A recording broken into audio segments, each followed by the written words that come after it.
Welcome back everyone to my another video. और आज इस वीडियो में हम लेप्रोसी को डिस्कस करेंगे। तो स्टार्ट करते हैं। सबसे पहला पॉइंट जो है, जो लेप्रोसी होता है वो एक बैक्टीरियल इन्फेक्शन होता है, यानी कि बैक्टीरिया के थ्रू फैलता है। नंबर 2 है क्रोनिक एंड प्रोग्रेसिव। क्रोनिक का मतलब समझते हैं। फॉर एग्जांपल जैसे फीवर होता है, नॉर्मल सी चीज़ें, फीवर हर किसी को हो जाता है।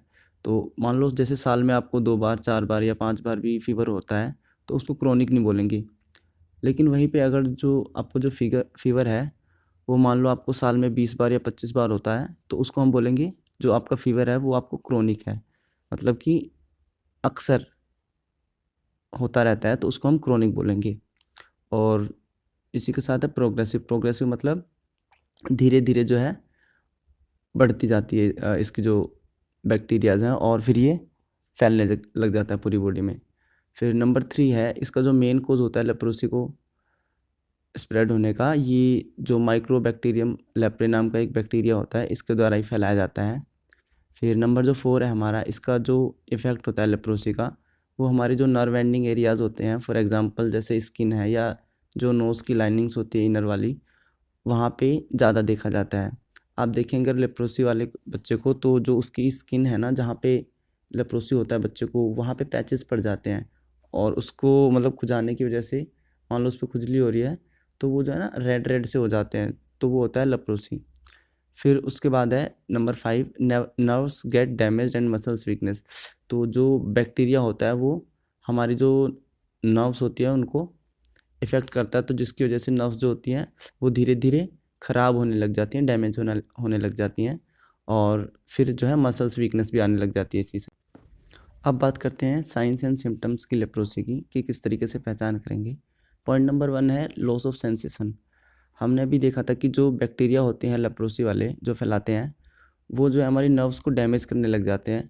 तो जिससे क्या होता है, बच्चे की जो सेंसेशन होती है वो ख़त्म हो जाती है, क्योंकि नर्व्स डैमेज हो गई हैं।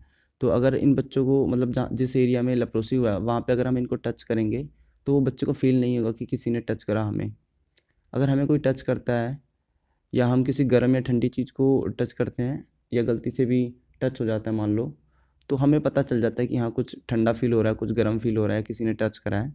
लेकिन उनके साथ ये नहीं होता। फिर जो पॉइंट नंबर 2 है, जो मसल्स होती हैं वो वीक होने लग जाती हैं धीरे धीरे। और इसी के साथ थर्ड नंबर पे है, जो जहाँ पे लेप्रोसी होता है वहाँ पे जो हेयर होते हैं वो ख़त्म होने लग जाते हैं, हेयर लॉस होने लग जाता है। मान लो स्किन पे हाथ पे आपके जो है लेप्रोसी है, तो हाथ के जो बाल हैं ना वो गायब होने लग जाएंगे धीरे धीरे। उसके बाद पॉइंट नंबर 4 है परमानेंट नर्व डैमेज। अब ये जो नर्व्स होती हैं, ऐसा नहीं है कि कुछ टाइम के लिए डैमेज हो जाएंगी उसके बाद ठीक हो जाएंगी।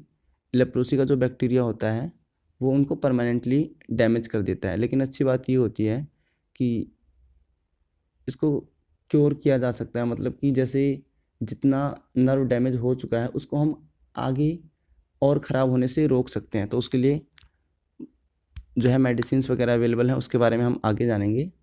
और इसी के साथ फिफ्थ पॉइंट की बात करते हैं, जो लास्ट पॉइंट है हमारा, क्रोनिक नोज ब्लीड। क्रोनिक का मतलब हमने अभी समझा था। क्रोनिक मतलब जो अक्सर होता रहता है, मल्टीपल टाइम्स होता रहता है ना ईयर में। तो इसमें जो है नोज़ ब्लीडिंग देखी जाती है बच्चे के अंदर, ये अक्सर होती रहती है उसके साथ। और अब बात करते हैं हम इसके कॉजेज़ की, कि क्या क्या कॉजेज़ हो सकते हैं जिसकी वजह से जो है लेप्रोसी हो सकता है। तो इसका जो मेन कॉज होता है वो माइकोबैक्टीरियम लेप्रे नाम का जो बैक्टीरिया होता है उसकी वजह से होता है लेप्रोसी। इसके अलावा जो सेकंड पॉइंट होता है वो हमारा लॉन्ग कॉन्टैक्ट से। अगर हम एक लेप्रोसी वाले बच्चे के जो है कांटेक्ट में रहेंगे, उससे हो सकता है, लेकिन ऐसा नहीं है कि 1 दिन 2 दिन उसके कांटेक्ट में रहे या 4 दिन 10 दिन, इस तरीके से नहीं होता। उसके साथ जब हम बहुत लंबे टाइम तक के लिए कांटेक्ट में रहते हैं तब होता है। मान लो किसी बच्चे के साथ हम 1 हफ्ते या 2 हफ्ते हैं और उसको हमने टच करा, लेकिन ये इतनी जल्दी नहीं फैलेगा। वो मान लो हम उस बच्चे के साथ 1 साल या 1.5 साल इस तरीके से 10 महीने एक लंबे टाइम तक के लिए उसके साथ रह रहे हैं, और मान लो वो बच्चा छींक रहा है, तो छींकने के साथ जो उसके बैक्टीरिया बाहर आए, मान लो वो हमारे नाक के थ्रू अंदर चले गए। और ऐसा नहीं है कि जैसे मैंने बताया लॉन्ग कॉन्टैक्ट, मतलब एक बार छींकेगा तो नहीं फैलेगा, काफ़ी बार मल्टीपल टाइम्स, मतलब हम लंबे टाइम तक के लिए जब उसके साथ रहेंगे, उसके कॉन्टैक्ट में रहेंगे, तब जाके ये फैलेगा लेप्रोसी। तो कोजेज़ में ज़्यादा है नहीं, इसमें बस 2 ही पॉइंट मेन तो अपना बैक्टीरिया ही है, इसके अलावा लॉन्ग कॉन्टैक्ट से भी होता है। अब बात करते हैं टाइप्स की लेप्रोसी के। तो देखते हैं क्या क्या क्लासिफिकेशन हो सकता है इसका। सबसे पहले WHO के अकॉर्डिंग देखते हैं, यानी कि वर्ल्ड हेल्थ ऑर्गेनाइजेशन के अकॉर्डिंग, कि उन्होंने जो है लेप्रोसी को किस तरीके से डिस्क्राइब कराया, किस तरीके से उसके टाइप्स को क्लासीफाई करा है। तो सबसे पहला है पोसी बैसिलरी और जो है दूसरा मल्टी बैसिलरी।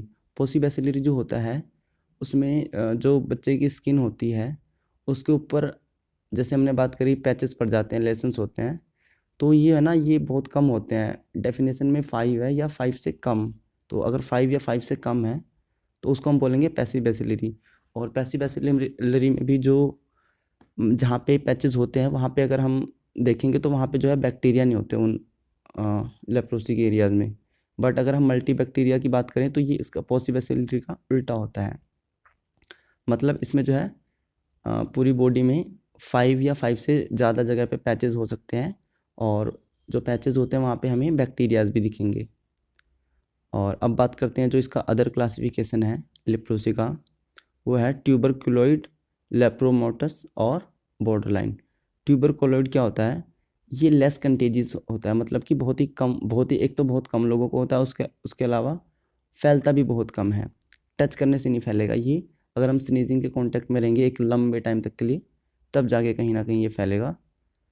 और इसके अलावा ट्यूबरकुलोइड की बात करें अगर हम, तो ये वही वाला है जिसको WHO ने पैसिव बैसिलरी कहा था।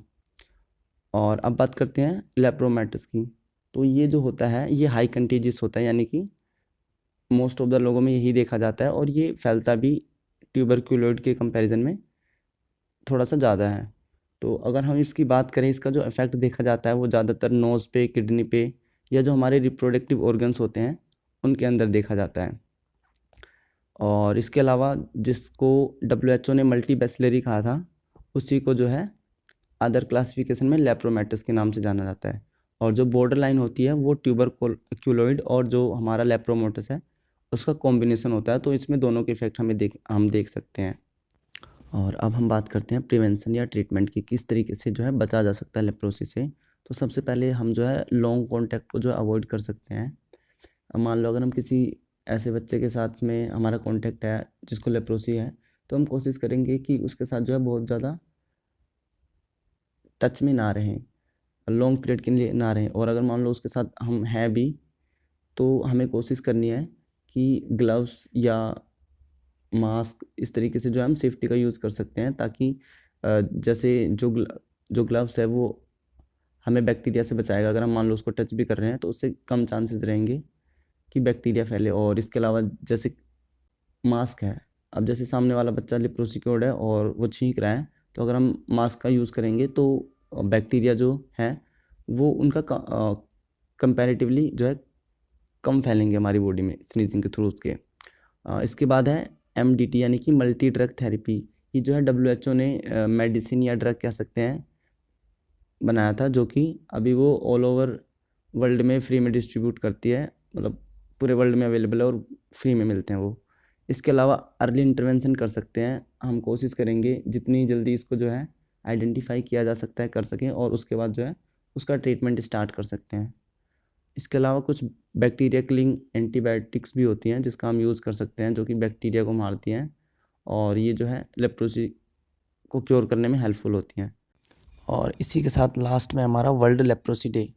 आजकल जो है बहुत सारी डिजीज़ ऐसी होती हैं जिनको लेकर के अवेयरनेस डे फैलाया जाता है डे के थ्रू सेलिब्रेट करके। तो हमारे इंडिया में भी जो है हर साल 30 जनवरी को वर्ल्ड लेप्रोसी डे सेलिब्रेट किया जाता है, और इसके रिगार्डिंग जो है अवेयरनेस फैलाई जाती है। और इसी के साथ ही आज के वीडियो के लिए बस इतना ही, मिलते हैं फिर नेक्स्ट वीडियो में।